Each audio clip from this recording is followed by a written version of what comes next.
धर्म बांटेगा लोगों को। काले और सफेद तथा दोनों के बीच लाल और पीले अपने अपने अधिकारों के लिए भिड़ेंगे। रक्तपात, बीमारियां, अकाल, सूखा, युद्ध और भूख से मानवता बेहाल होगी। नास्ट्राडामस ने अपनी भविष्यवाणी की पुस्तक सेंचुरी में भारत, हिंदू धर्म और महान राजनेता के उत्थान की बात कही है। आज आपको बताते हैं ऐसी 5 सटीक भविष्यवाणियों के बारे में जो नास्ट्राडामस ने आज से कई सौ साल पहले ही लिख दी थी, और इस बात को मानने के लिए ओशो भी बिल्कुल तैयार थे। हालांकि अंधों ने और अंधों के शोषकों ने मिलकर जो षड्यंत्र किया है, उसने करीब करीब धर्म की सारी जड़ें काट डाली है। धर्म की साख है और अधर्म का व्यापार है। खैर, हम तो ओशो की बात नहीं मानते, क्योंकि यह वर्तमान दौर में व्यवहारिक नहीं मानी जा सकती है। आज धर्म के नाम पर लोग एक दूसरे को खत्म करने में लगे हैं। दरअसल धर्म अब धर्म नहीं, बल्कि सांप्रदायिक, आपराधिक और आतंकवादी संगठन बन गए हैं। ऐसे में सवाल कई उठते हैं और जवाब कहीं से भी नहीं मिलते हैं। लेकिन हम यदि संगठित धर्मों की ही बात करें तो किसी धर्म के संबंध में क्या भविष्यवाणी कही गई है, यह जानना भी जरूरी है। और यही भविष्यवाणियां नास्ट्राडामस की बुक्स में, यानी कि उनकी किताबों में देखने को मिलती हैं। इंडियन रिलीजन के बारे में भी नास्ट्राडामस ने काफी साल पहले ही ये बातें सारी लिख डाली थी। नास्ट्राडामस की पहली भविष्यवाणी, तबाह कर देंगे पुस्तकालय को बर्बर लोग। एक समय ऐसा आएगा कि जब बेपढ़े लोग पढ़े लिखों की सभ्यता को तबाह कर देंगे और पुस्तकें वगैरह फूंक डालेंगे। ऐसा दुर्लभ ज्ञान नष्ट कर दिया जाएगा जिसका अधिकांश भाग वापस नहीं पाया जा सकेगा। यह सभी जानते हैं कि बर्बर आक्रमणकारियों के हमले में भारत के नालंदा, तक्षशिला और विक्रमाशील के विश्वविद्यालय नष्ट किए जा चुके हैं। ये चाहे किसी ने भी नष्ट किए हों, लेकिन हाथ इसमें इंसानों का ही था। हजारों मंदिरों और महलों को नष्ट कर दिया जाएगा, ये भी हम सभी जानते हैं। यह बात सर्वविदित है और मुस्लिमों ने अखंड भारत के आधे हिस्से की हिंदू और बौद्ध सभ्यता को लगभग नष्ट ही कर दिया है। आज भी आप इस बर्बर आक्रमण के अवशेष आंखों देखा देख सकते हैं, क्योंकि ये हम सभी जानते हैं कि नालंदा और तक्षशिला जैसे विश्वविद्यालयों को जलाने में मुस्लिम शासकों का ही हाथ था। दूसरी भविष्यवाणी, नास्ट्राडामस ने अपनी भविष्यवाणी की किताब सेंचुरी में लिखा है कि सागरों के नाम पर चलने वाला धर्म चांद पर निर्भर रहने वालों के मुकाबले तेजी से पनपेगा। चांद पर आधारित धर्म एक ही है, इस्लाम। और दुनिया में जितने भी सागर हैं, उनमें से सिर्फ एक सागर ऐसा है जो हिंदुओं के नाम पर है, यानी कि हिंद महासागर। एक धर्म है जिसे हिंदू धर्म भी कहा जाता है। आगे के वाक्य की व्याख्या करना तो यूं कठिन है, लेकिन नास्ट्राडामस ने अपनी भविष्यवाणियों में हिंदू धर्म के उत्थान की बात साफ साफ कही है। लाल के खिलाफ एकजुट होंगे लोग, लेकिन साजिश और धोखे को नाकाम कर दिया जाएगा। पूरब का वह नेता अपने देश को छोड़कर आएगा, पार करता हुआ इटली के पहाड़ों और फ्रांस को देखेगा। वह वायु, जल और बर्फ से ऊपर जाकर सभी पर अपने दंड का प्रहार करेगा। यहाँ भी लाल का अर्थ है लाल रंग, जो कि नाजियों और हिंदू धर्म के लाल रंग को दिखाता है। तीसरी भविष्यवाणी में नास्ट्राडामस लिखते हैं कि बंद आंखें एक पुरातात्विक उन्माद को देखेंगी।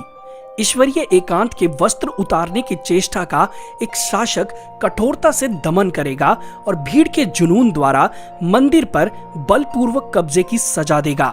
इसका मतलब ये है कि यह भविष्यवाणी 1990 में हमें राम जन्मभूमि पर बने बाबरी ढांचे के गर्भगृह में स्थित जन्म स्थान पर कब्जे की याद दिलाती है। इसके बाद तत्कालीन मुख्यमंत्री मुलायम सिंह यादव ने हिंदुओं को बलपूर्वक वहां से खदेड़ने के आदेश दिए थे, जिसके चलते सैकड़ों हिंदुओं का कत्लेआम किया गया था।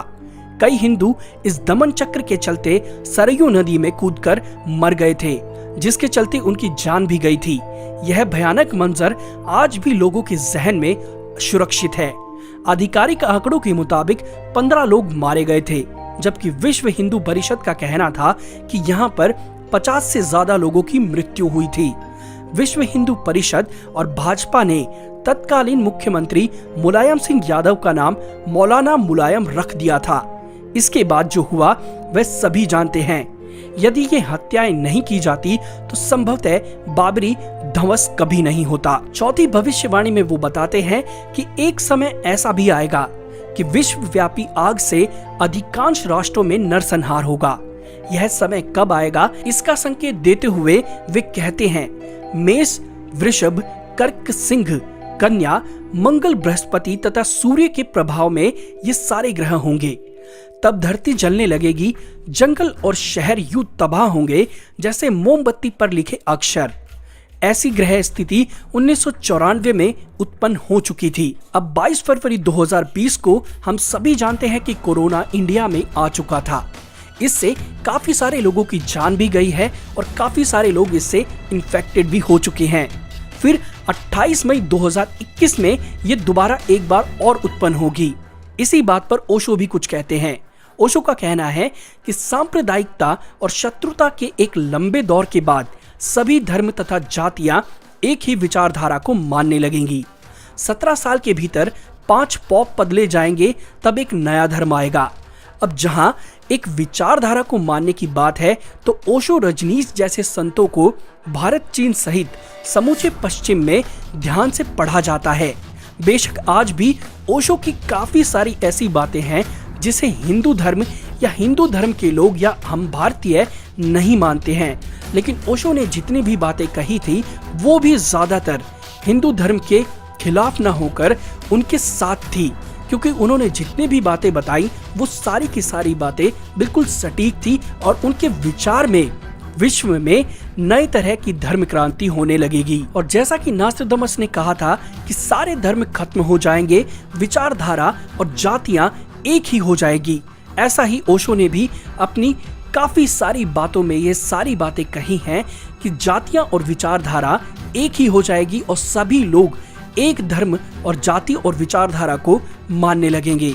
ऐसा नहीं है कि भारत में ओशो को हर कोई फॉलो नहीं करता है, पर जब भारत, चीन सहित पूरे पश्चिम देशों में अगर ओशो की किताबों और उनके विचारों को सुना जाता है तो ये तो तय है कि उनके विचार और उनकी जितनी भी बुक्स थी वो सारी की सारी सही थी। 5वीं भविष्यवाणी में काफी सारी चीजों का मिश्रण देखने को मिलता है, यानी मिक्सचर देखने को मिलता है, जिसमें लिखा है कि 3 और घिरे समुद्र क्षेत्र में वह जन्म लेगा जो बृहस्पतिवार को अपना अवकाश दिवस घोषित करेगा। उसकी प्रशंसा और प्रसिद्धि, सत्ता और शक्ति बढ़ती जाएगी और भूमि व समुद्र में उस जैसा शक्तिशाली कोई नहीं होगा। आइए इसे समझते हैं। 3 और समुद्र से तो भारत ही घिरा हुआ है। भारत में गुरुवार एक ऐसा वार है जिसे सभी धर्म के लोग समान रूप से मानते हैं। गुरुवार का दिन केवल हिंदू धर्म में ही पवित्र माना जाता है। इसका कारण यह है कि गुरुवार की दिशा ईशान कोण है और ईशान कोण में ही देवताओं का वास होता है। मुस्लिम धर्म में शुक्रवार को, यहूदियों में शनिवार को और ईसाइयों में रविवार को पवित्र माना जाता है। हालांकि अभी इस भविष्यवाणी के पूर्ण होने का इंतजार है कि कौन ऐसा करेगा। गुरुवार को अपना अवकाश दिवस घोषित कौन करता है? 5 नदियों की प्रख्यात द्वीप राष्ट्र में एक महान राजनेता का उदय होगा। इस राजनेता का नाम वरुण या शरण होगा।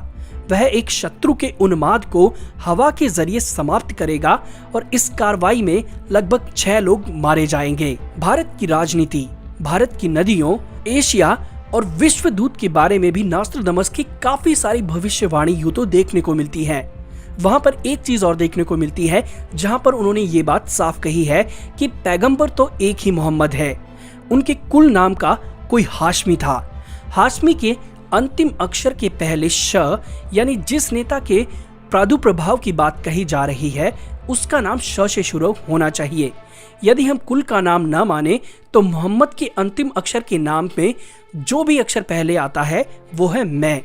नास्ट्राडामस की भविष्यवाणियों के ज्ञात महाराष्ट्र के ज्योतिषाचार्य डॉक्टर रामचंद्र जोशी इस मराठी में एक पुस्तक लिख चुके हैं, जिसमें वे नास्ट्राडामस की सेंचुरी का हवाला देते हुए लिखते हैं कि ठहरो स्वर्ण युग, यानी राम राज्य आ रहा है।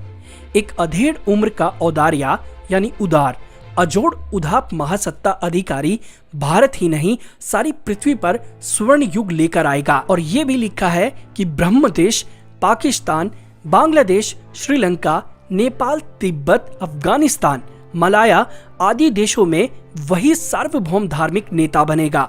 सत्ताधारी चांडाल चौकड़ियों पर उसकी सत्ता होगी। वह नेता सायरन दुनिया की आशा मालूम होता है। अब ये देखना बाकी है कि ये भविष्यवाणी आखिर कब सच होगी।